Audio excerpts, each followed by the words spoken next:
Assalamualaikum warahmatullahi wabarakatuh.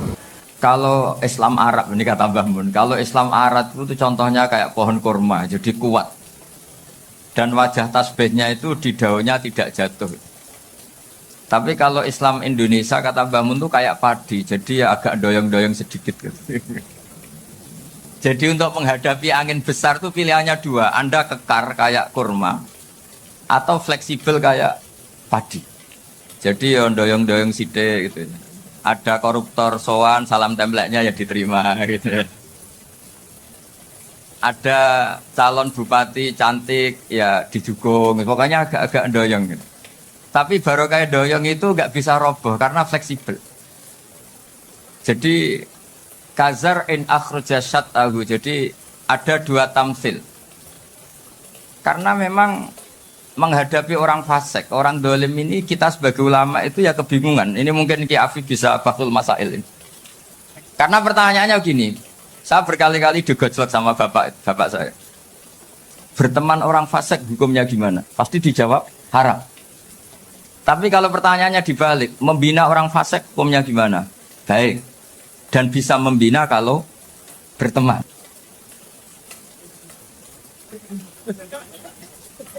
Makanya Gus Azaim pernah bikin seni deh, muktamar seni. Anggap saja madhabnya seperti itu.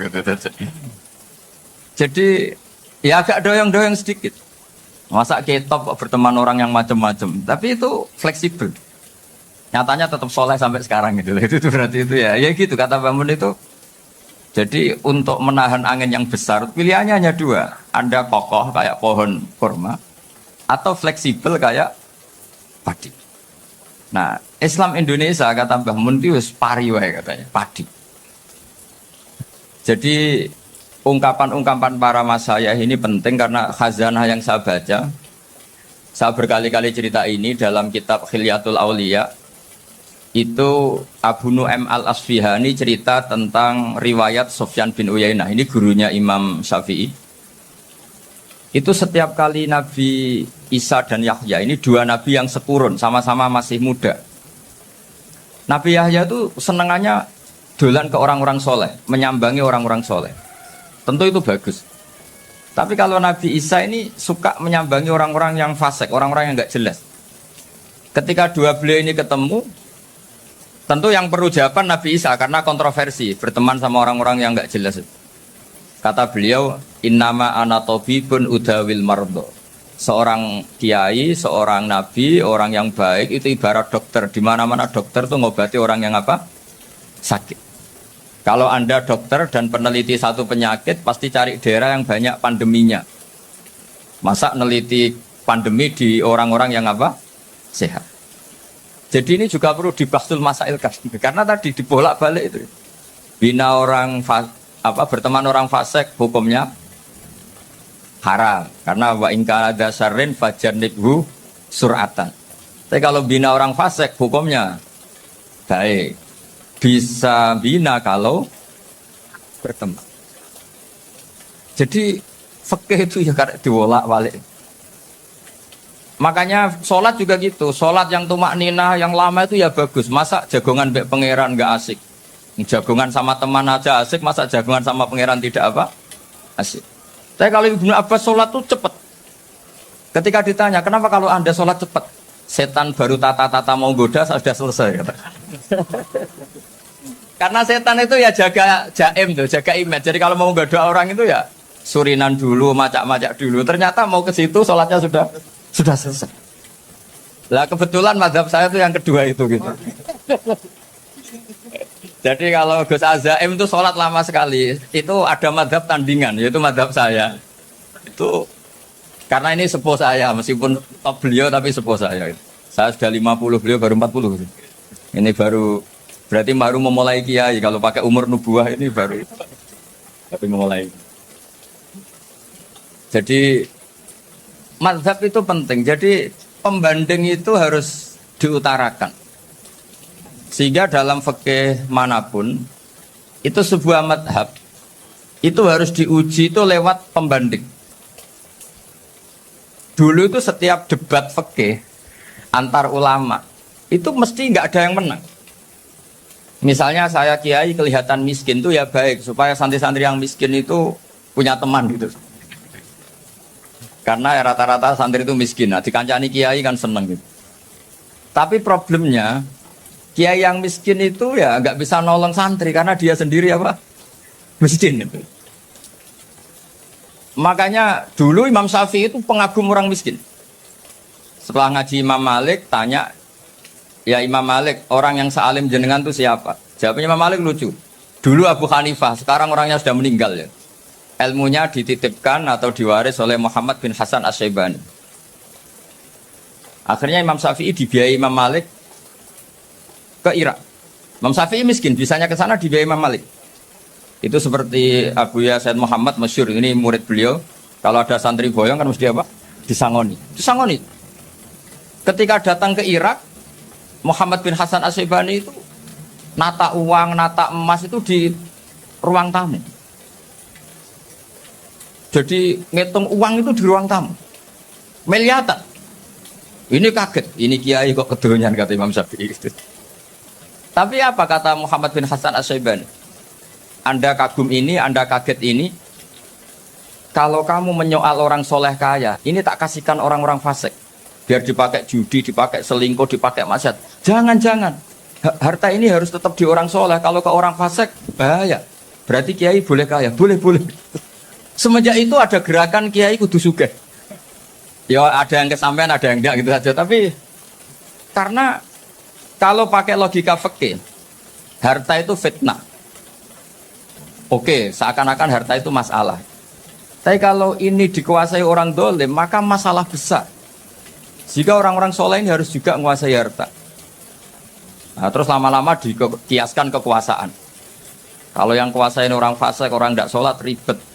Akhirnya kiai terus dukung, ya akhirnya ikut politik tadi. Nak menawa bupatinya kena diatur gitu. Diatur kon sholat, orang yang sesi proposal, maksudnya diatur yang sholat maksud. Ini cerita-cerita apa logika fikih.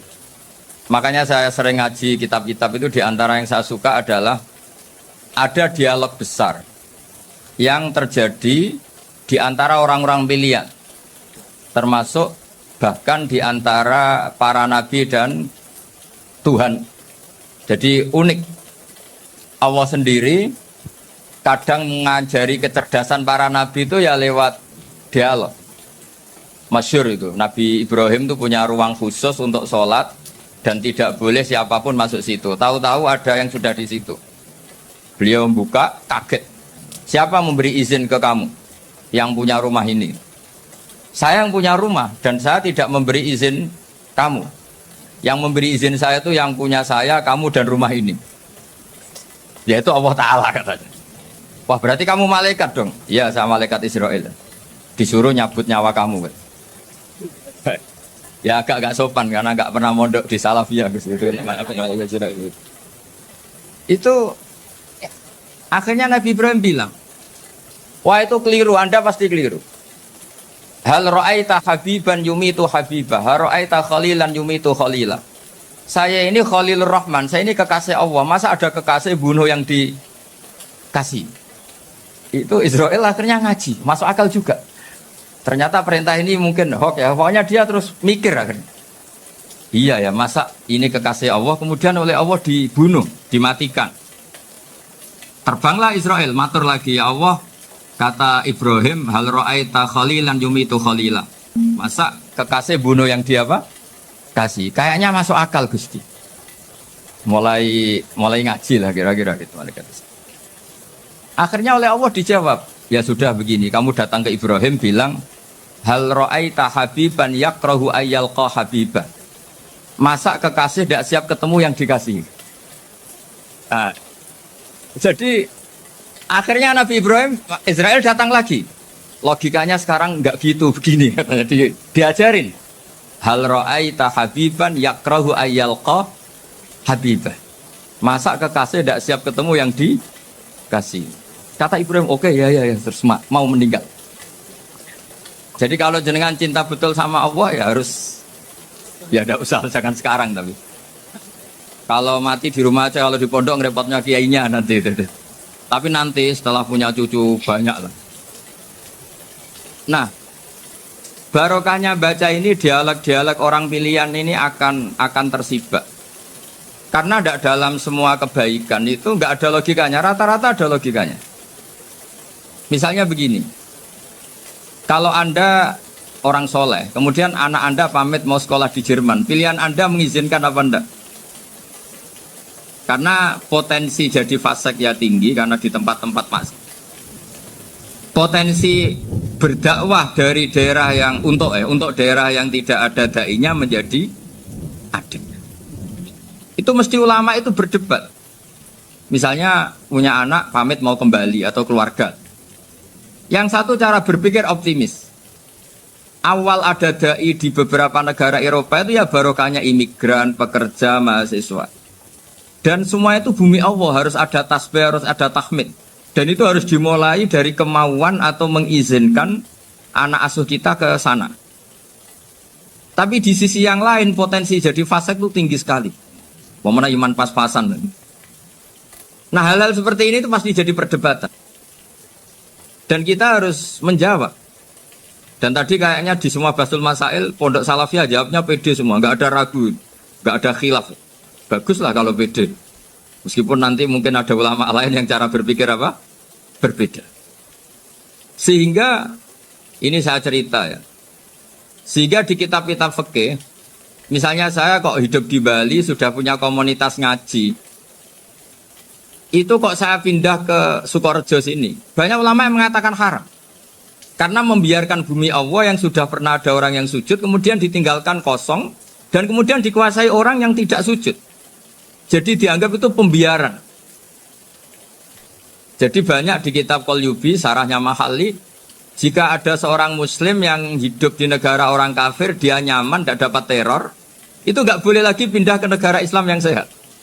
Karena takutnya li'alla yastau liyal kafir tilkal buk'ah, supaya bumi itu tidak dikuasai orang kafir. Jadi ini hal-hal yang para fuqaha itu harus berdebat. Karena ini masalah-masalah furu'iyah. Sehingga mulai dulu ya banyak ulama yang nyun sewu berpolitik. Mulai Wali Songo sampai sekarang alhamdulillah yang minat banyak. Mungkin bedanya ikhlas sama tidaknya. Tapi kalau saya pernah dikeluhin utusan dari ya komunitas. Islam Indonesia itu dulu itu ceritanya banyak yang dari Kamboja. Kalau dulu orang cerita itu orang Cempa. Itu setelah di Indonesia besar Wali Songo dan Brawijaya 5 itu sudah mulai oleng. Itu singkat cerita mereka berpikir ingin bikin kerajaan apa? Islam di Demak Mintoro dengan raja pertama yaitu Raden Fatah. Karena Raden Fatah ini putra Brawijaya. Padahal setelah jadi kerajaan ini era cucu sudah konflik, berebut kekuasaan. Akhirnya sampai jadi Jipang, jadi Jogja, jadi Solo dan seterusnya. Tapi kata Mbah Mun itu tetap barokah. Karena orang Islam terus terbiasa mimpin. Sekeliru-keliru sidik, sebagai orang Islam biasa mimpin. Sehingga zaman Mbah Hashim ya sudah mimpin Masumi, zaman Ki As'ad pengaruhnya besar, sampai sekarang Kiai pengaruhnya besar. Nah barokahnya Kiai pengaruh besar ini sampai moral jadi ukuran. Misalnya sekarang ada calon bupati kok nggak sholat, itu pasti kalah. Jadi sholat itu jadi tolok ukur untuk calon apa? Bupati. Meskipun mungkin punya efek pura-pura sholat, tapi nggak apa-apa lah. Sementing moral ini jadi ukuran. Sementara yang di Thailand, di Patani, itu karena dulu pelajarannya tasawuf, itu orang nggak ambisi mimpin dunia. Tahu-tahu dipimpin. Dan akhirnya nyuwun sewu ya saake Islam-Islam yang dulu terlalu tasawuf karena nggak punya pengalaman memimpin, akhirnya lazimnya konsekuensinya hanya dipimpin. Tapi Islam Indonesia beda, karena kulino mimpin itu akhirnya dari orang Islam biasa menjadi Islam yang sholat sampai Islam yang bisa ngaji itu bisa mimpin negara. Tentu yang paling populer dimulai Gus Dur. Jadi ini sesuatu yang barokahnya istihad para kiai. Sementing Islam kulino mimpin. Sehingga di Indonesia itu barokahnya itu, kebaikan itu jadi tolok ukur. Ada orang kok terkenal koruptor, atau terkenal nyuwun sewu selingkuh, atau terkenal apa, itu pasti tidak jadi. Karena moral itu menjadi tolok ukur. Dan itu adalah politik para kiai. Jadi ini saya cerita, dan itu negara juga akhirnya untung karena seleksi agama sama negara itu sama-sama kiai ya bilang negara harus dipimpin orang soleh, negara juga bilang seperti itu. Nah, ketokohan-ketokohan para beliau-beliau ini yang mau lah bekerja sama dengan umarok. Kita tahu dulu Pak Harto ya rawuh ke sini ketika Muktamar 84, rawuh ke Ki As'ad, ketika mau kembali ke Khitoh juga dirembuk oleh ulama dan umarok. Dan akhirnya ini menjadi negara yang alhamdulillah semoga selalu menuju baldatun thayyibatu wa rabbun ghafur. Nah, kemudian di sini saya tabarruk dengan Said Muhammad, gurunya Kiai Haji Azaim. Saya mau cerita tentang amaliyah tadi. Saya sebetulnya nggak niat bacakan bab itu, gara-gara ada khataman jumlahnya banyak saya jadi pusing. Ini panitianya tanya, khatam betul apa enggak? Iya, Gus, khatam betul. Tapi kayaknya saya tidak yakin itu. Karena saya ini kan dari pondok tahfidz itu. Biasanya anak khataman itu ya rodok bodoni itu. Dibaca buanter, sing nyemak yang mau ndelok pojok etok. Mergo kebanteren. Nah, akhirnya lafat-lafat yang di tengah itu enggak di apa? Baca. Tapi ya semoga dimaafkan Allah lah. Yang jelas itu enggak. Tapi saya mau cerita ya. Jadi cara berpikir Said Muhammad ini nanti juga saya teruskan di Ma'had Ali. Ini saya baca ya. Di antara yang diyakini madhab Malikiyah, ini saya baca saja teksnya.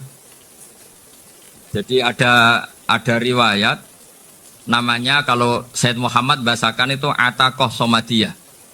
Kalau di Indonesia kadang orang bilang Al-Ataqoh Al-Kubro, yaitu dengan membaca surat Ikhlas. Di sini jumlahnya hanya 100 kali, Kila 1000 kali. Tadi berapa teman? 700 juta ini sudah susuk banyak ini.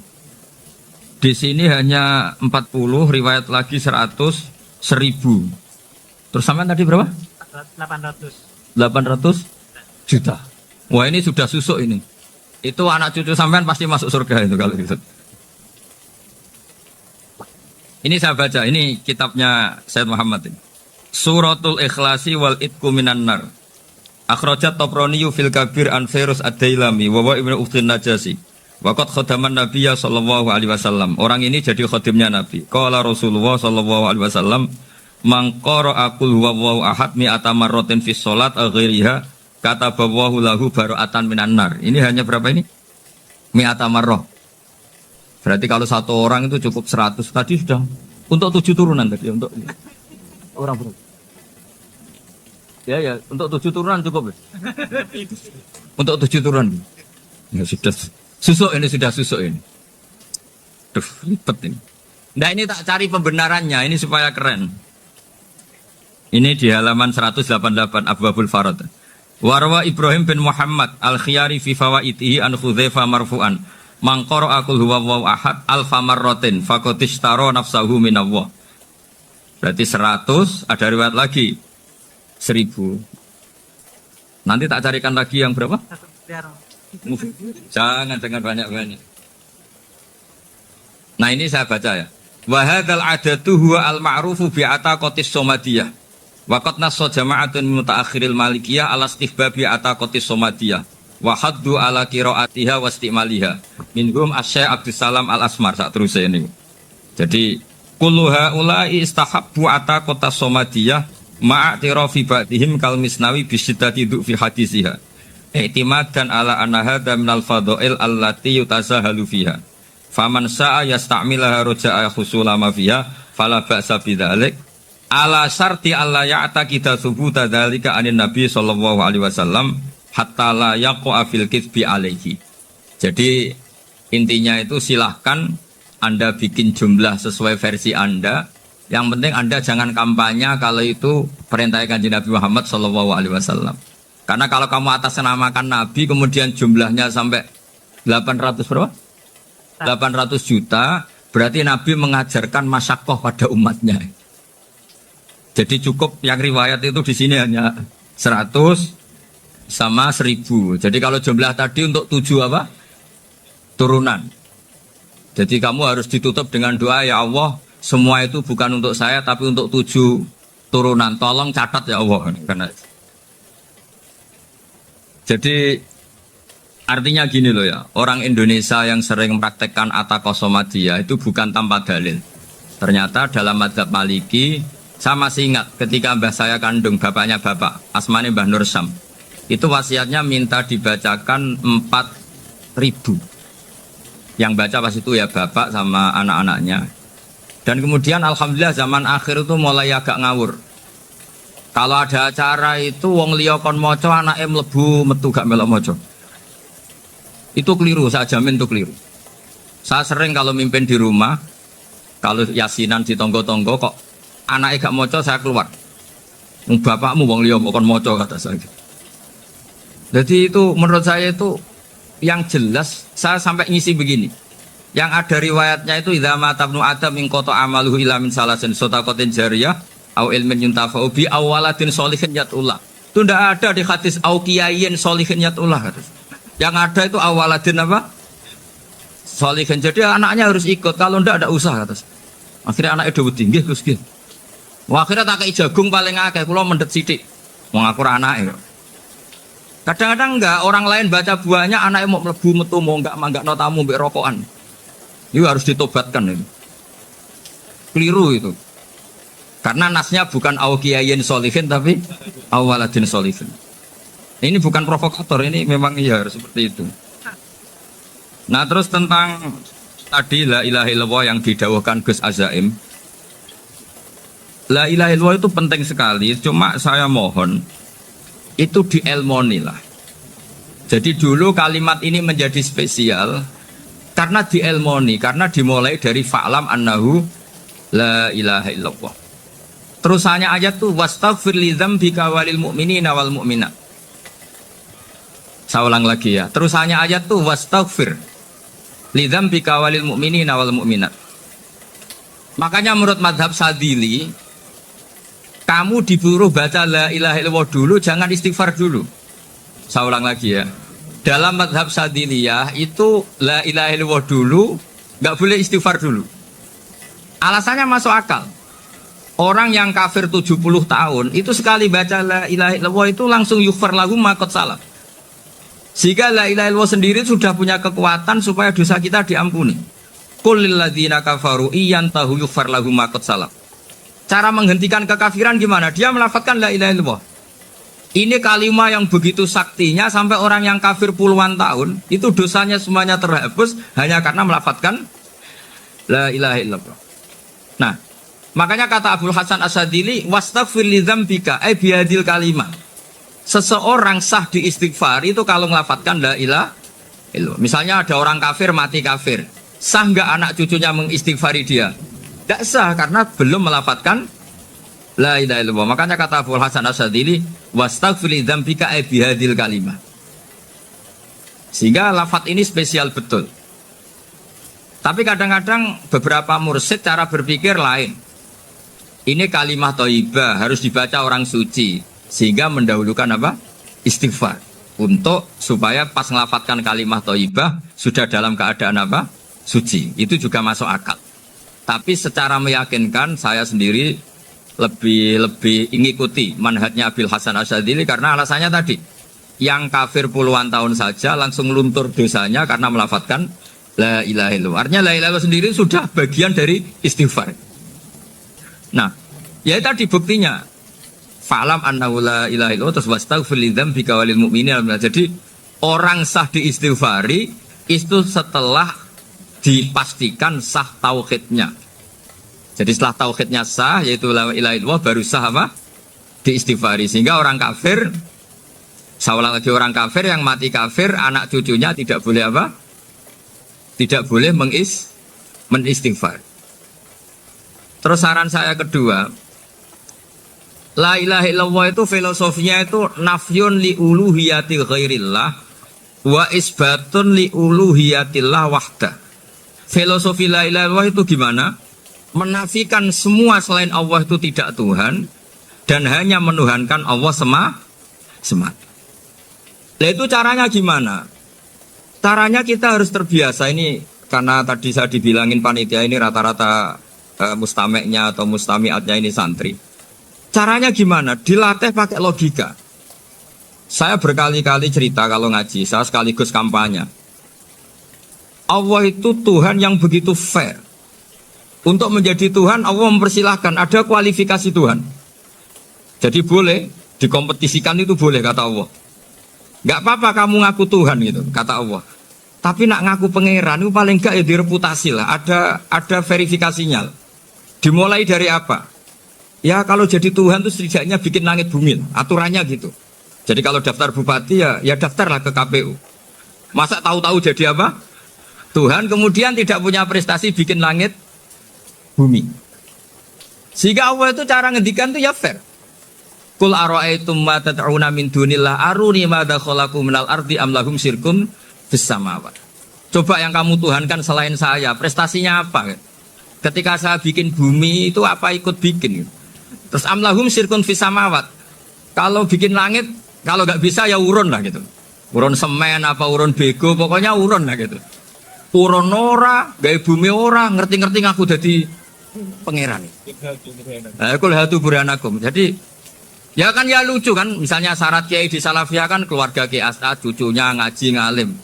Orang keluarga Kiai As'ad tuh aku kiai utama di Salafiyah. Oh mesti dipenjara ya.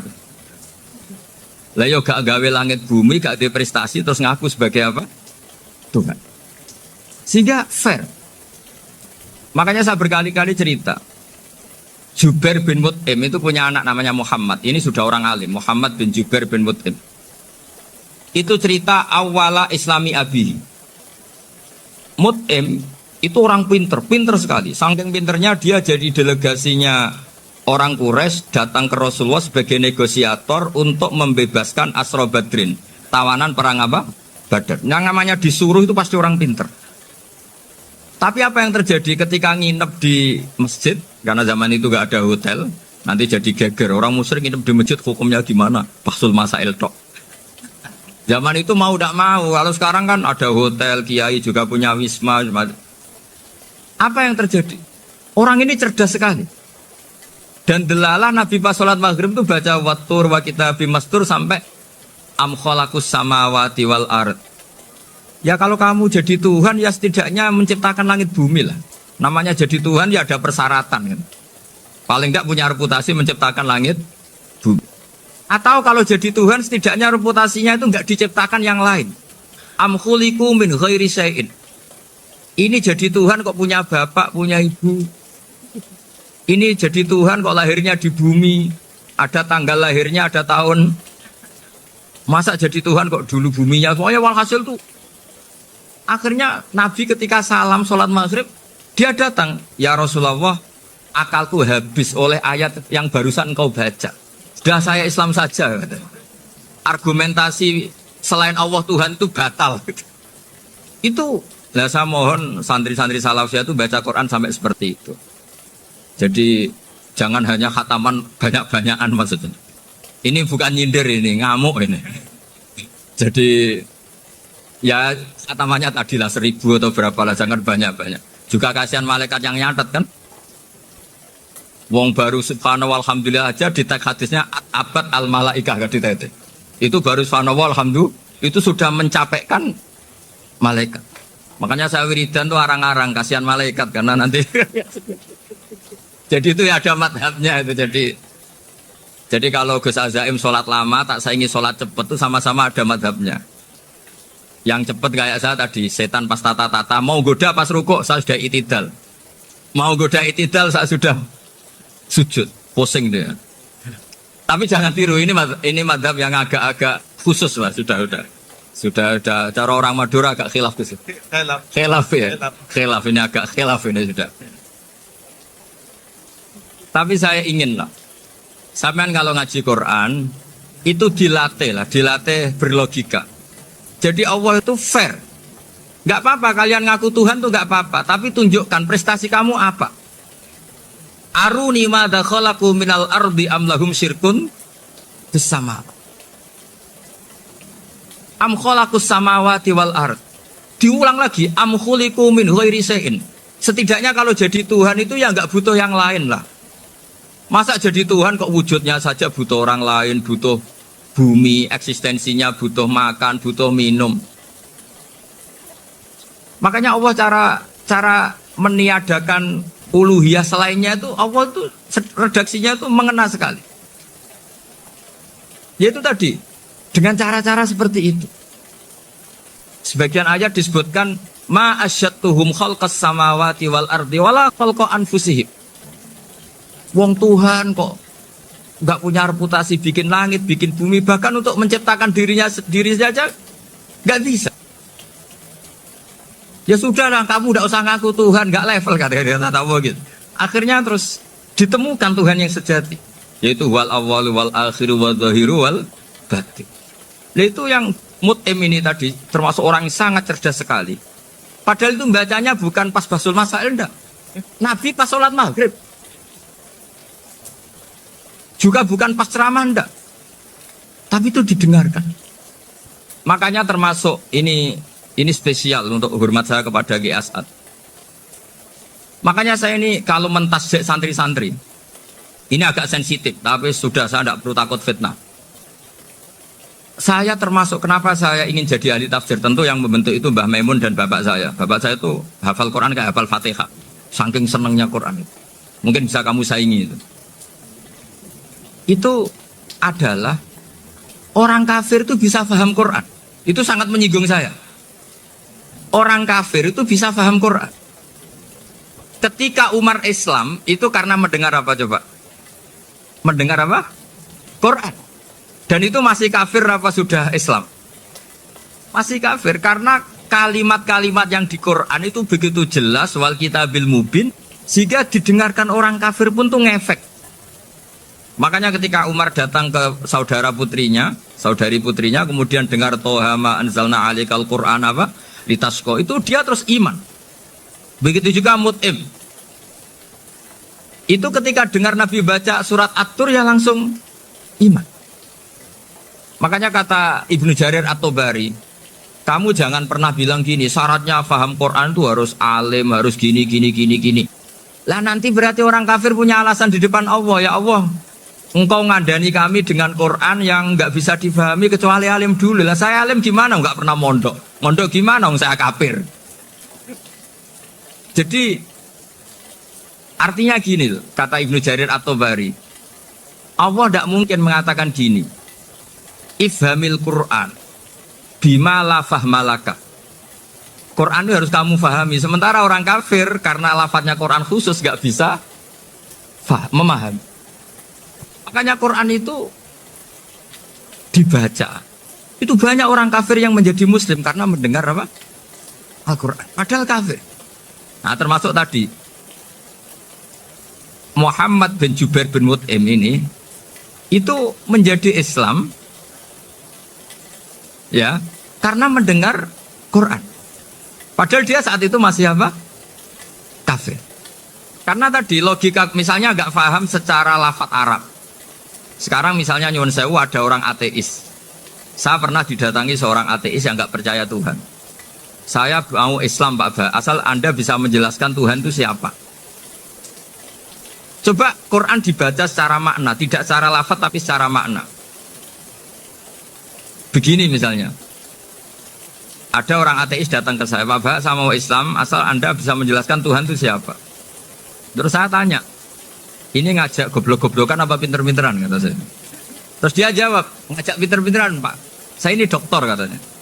Maksudnya di akademiknya dia doktor, mungkin jurusan matematika atau apa, tapi di ketuhanannya jeblok. Terus tak tanya, kalau ini ada kertas, kamu suka ada rumusnya apa suka ada? Ya suka ada rumusnya. Kenapa ada kertas? Ya karena ada yang bikin.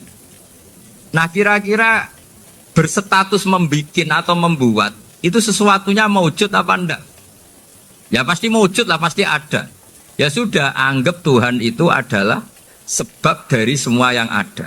Masa alam yang seperti ini, langit dan bumi ini maujudat, kemudian kamu katakan kholaqohal adam, bahwa alam raya yang maujud ini diciptakan oleh ketiadaan. Ya juga, berarti Tuhan itu ya. Ya itu yang namanya Tuhan. Lah mulai dulu kiai-kiai ngomong gitu kan saya Islam katanya. Jadi kiai-kiai itu kadang-kadang kalau dakwah pokoknya kabeh digawe Tuhan. Beda dengan dakwanya orang-orang mantek. Orang-orang mantek itu kan nggak pernah nyebut Allah. Ini alam hawadis, la budda min muhdis. Meskipun mereka, nah muhdis ini menurut Islam namanya Allah. Tapi sebetulnya kan nggak langsung bilang Allah. Jadi tak kasih tahu, alam raya ini maujud nggak? Ya maujud Bapak. Bisa nggak sesuatu yang nggak ada menjadi faktor wujudnya yang ada? Ya nggak bisa, namanya nggak ada itu nggak bisa jadi faktor. Nah itu hebatnya ulama-ulama kita. Ketika mengenalkan Allah itu siapa? Zat yang wajibil wujud. Jadi kita ini kalah pinter be ulama-ulama dulu.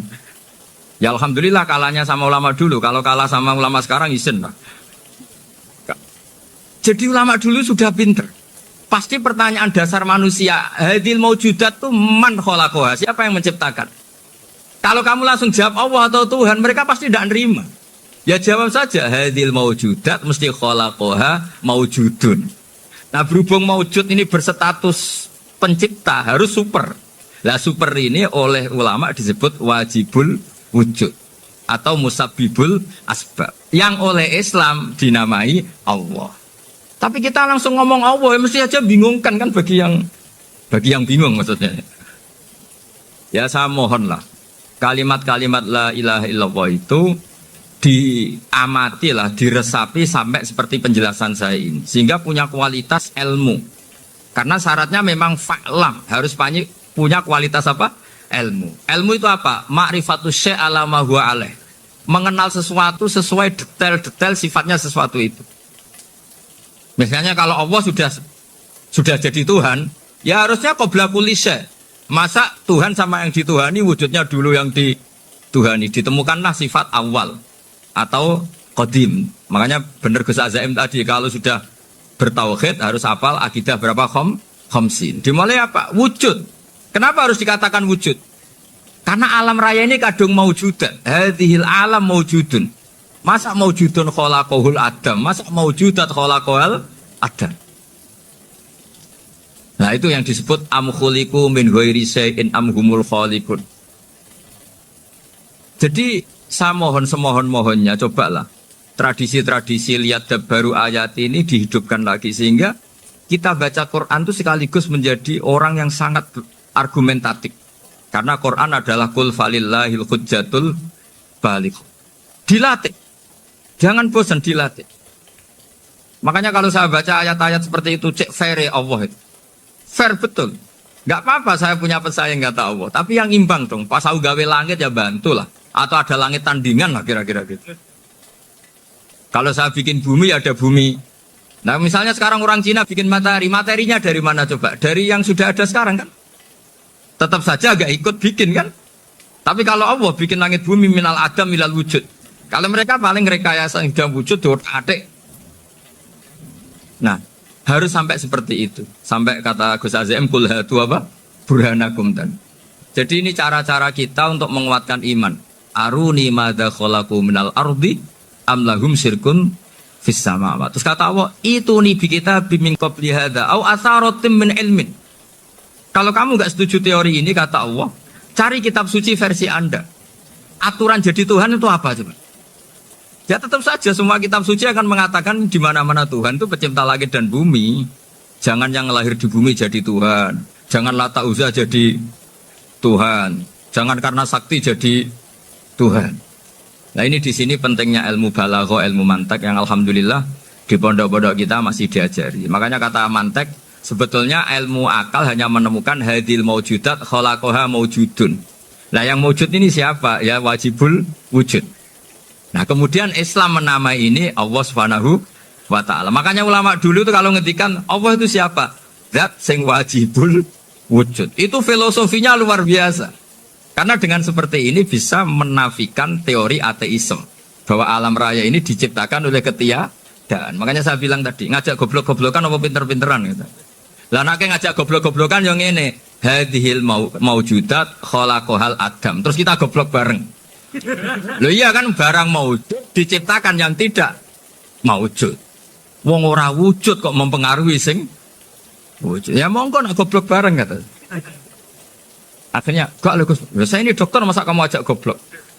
Ya sudah pinter saja kata saya. Alhamdulillah karena debat kecil ini dia menjadi nyaman lagi dengan apa? Islam. Memang saya tentu nggak bisa disalahkan doktoralnya karena di ilmu yang selain apa? Teologi gitu. Tapi kan polanya dia pasti pinter. Makanya ini sekaligus mengingatkan anak-anak lah. Kecakapan menjelaskan itu harus dilatih karena di antara kelebihannya Quran itu wal kitabil apa? Mubin, yaitu kitab yang punya kemampuan menjelaskan. Ini yang terakhir saya beri contoh. Terakhir ini penjelasan Quran. Dulu orang kafir itu cara berpikir itu begini, Muhammad, urusan kita ini banyak, problem kita banyak. Masa iya urusan yang banyak ini cukup dengan satu Tuhan? Kalau problem banyak ya Tuhannya harus banyak. Ada Tuhan pohon, Tuhan hujan. Kayak Cina itu ada Dewi Kuan Im keberuntungan, ada yang sial, yang pokoknya diurus yang banyak lah.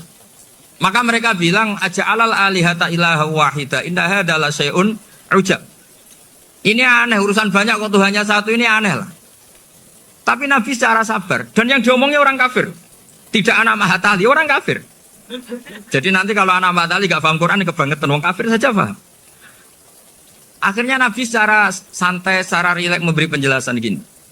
Kalau Anda menjadi buruh, kalau orang Arab dulu bilang abdan, kamu suka nggak punya majikan banyak, perintahnya beda-beda, semuanya memaksa kamu untuk nurut.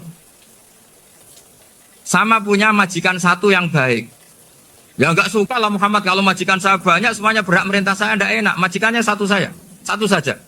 Terus kata Nabi, Tuhanmu itu majikan kamu. Kalau Tuhannya banyak, kamu bingung. Berarti perintahnya banyak. Akhirnya mereka paham. Dan itu segampang itu Allah memberi penjelasan. Dorobawo masalah rojulan. Fihi syuraka umutasakisuna wa rojulan salamal lirojul. Hal yastawiyahani masalah. Alhamdulillah. Langsung diberi analogi. Kalau kamu jadi buruh, punya majikan banyak, yang perintahnya beda-beda. Kemudian jadi buruh yang majikannya satu, kamu milih mana? Ya milih satu Muhammad. Ya sudah. Kalau Tuhannya banyak, perintahnya banyak, kamu juga bingung. Langsung menjadi faham. Nah, ketika ada orang tidak ikhlas, Nabi cara memberi penjelasan juga gampang. Misalnya saya dikasih uang Gus Azaim 1 juta. Kemudian matur nuwun saya sama Pak Afif. Ya, aneh enggak? Saya ini orang aneh enggak? Orang aneh enggak? Itu Nabi kalau mencontohkan orang tidak ikhlas gitu. Kata Rasulullah, orang tidak ikhlas itu sebagaimana orang beli budak. Min kholisi malih. Budak itu dibeli dari uangnya sendiri. Kemudian fa'amila hadal abdu, budak ini kemudian bekerja dan a'tohullatahu. Hasilnya dikasihkan sama orang lain. Terus Nabi memberi percontohan. Ayasurrukum ayyakuna abdukum kadzalik. Apa kamu suka kalau budak kamu seperti itu? Dulu orang-orang dulu kan beli budak untuk disuruh bekerja, terus disuruh setor apa hasilnya.